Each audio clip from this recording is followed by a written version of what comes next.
ফারুক হাসান স্পষ্টতই বলেছে যে আপনারা আসলে ক্ষমতার ভাগাভাগি নিয়ে আসলে ব্যস্ত ছিলেন 5 আগস্টের পরে। সংবিধান নিয়ে এখন যে আলাপগুলো করছেন সেই আলাপগুলো অনেক আগে থেকে আসার কথা ছিল। আপনারা নতুন সংবিধানের কথা বলছেন, নতুন সংবিধানের কথা বলেই আপনারা বলছেন যে গণপরিষদ নির্বাচন হতে হবে। আপনারা তো মনে করছেন এবং আপনাদের দল থেকেও বলা হচ্ছে আপনারা নির্বাচিত হতে যাচ্ছেন আবার আগামী সংসদে। তাহলে সংসদে গিয়েই তো নতুন সংবিধান করা সম্ভব, গণপরিষদ নির্বাচন কেন চাচ্ছেন? পাশাপাশি দুটি প্রশ্ন তো ফারুক হাসান করেছিল, সংস্কার এবং সেকেন্ড রিপাবলিক তাহলে কেন দুটি, কেন একটি নয়? এই প্রশ্নের উত্তর আপনার কাছে জানতে চাইব। আপনার প্রশ্নের আলাপে ঢোকার আগে আমি ফারুক হাসানের কথায় যাইতে চাই।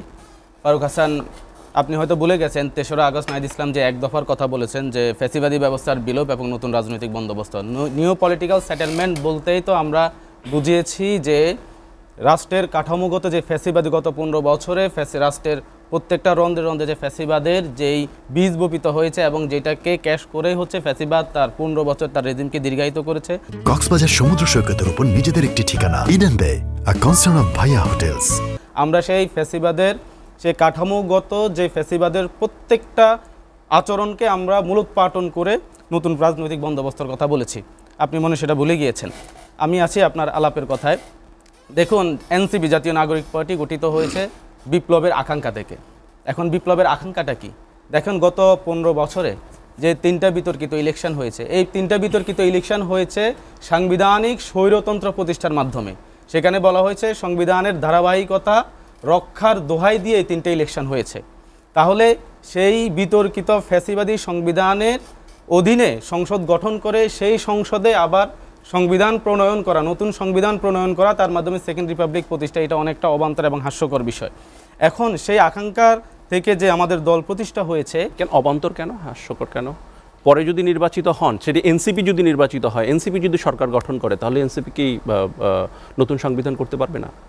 আমি আসছি সে আলাপে। সেজন্য তো গণপরিষদ নির্বাচন থাকবে, গণপরিষদ গঠন করা লাগবে। গণপরিষদের মূল কাজই হবে একটা নতুন সংবিধান প্রণয়ন করা। সেই সংবিধান প্রণয়নের মধ্য দিয়ে সেকেন্ড রিপাবলিক প্রতিষ্ঠিত হবে। আমি বলি, সেই বিপ্লবের আকাঙ্ক্ষা থেকে এই দল প্রতিষ্ঠিত হয়েছে। এখন সেই আকাঙ্ক্ষাটা কি? সেই আকাঙ্ক্ষাটা হচ্ছে ফ্যাসিবাদী ব্যবস্থার পুরা বিলোপ করে নতুন রাজনৈতিক বন্দোবস্তের কথা বলেছে। এবং আমরা বলেছি গণপরিষদ নির্বাচনের মাধ্যমে নতুন সংবিধান প্রণয়ন করার মাধ্যমে হচ্ছে আমরা ফ্যাসিবাদী যে সংবিধান সেটার বাতিল ঘোষণা করব। এখন পৃথিবীর ইতিহাসে অনেক উদাহরণ তো আছে। আমরা বলেছি এটাকে গণপরিষদ কাম পার্লামেন্ট, যেখানে একসাথে নতুন সংবিধান প্রণয়নের কাজও হবে এবং সাথে সাথে সংসদের যে রেগুলার কাজগুলো সেটা একই সাথে চলতে থাকবে। আমাদের সামনে তো এগুলোর বাস্তব উদাহরণ রয়েছে।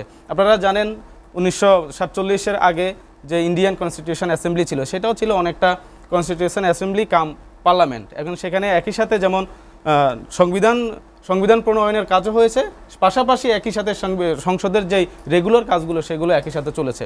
এবং 70-এর যে নির্বাচন হয়েছে তার অন্যতম লক্ষ্য ছিল কিন্তু একটা শাসনতন্ত্র প্রণয়ন করা। তখন তো শাসনতন্ত্র ছিল না বাংলাদেশে, এখন তো বাংলাদেশের শাসনতন্ত্র আছে। আমি সেই আলোচনায় আসতেছি।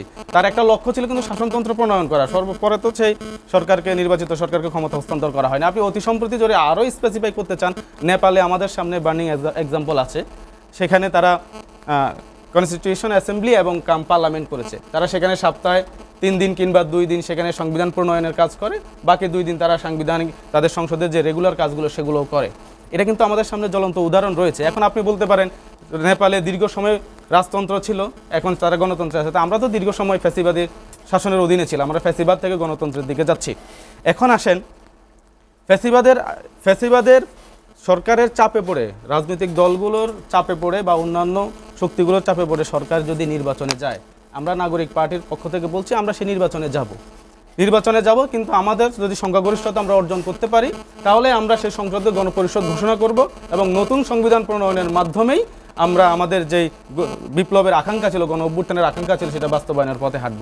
আর যদি আমরা বিরোধী দলে থাকি তাহলে আমাদের নির্বাচনী ইশতেহারে যেটা থাকবে, আমরা এই গণপরিষদ নির্বাচন এবং নতুন সংবিধান প্রণয়নের মাধ্যমে যে বিপ্লবের আকাঙ্ক্ষা আছে সেই প্রতিষ্ঠার রাজনীতিটাই আমরা করব ইনশাআল্লাহ। অসংখ্য ধন্যবাদ।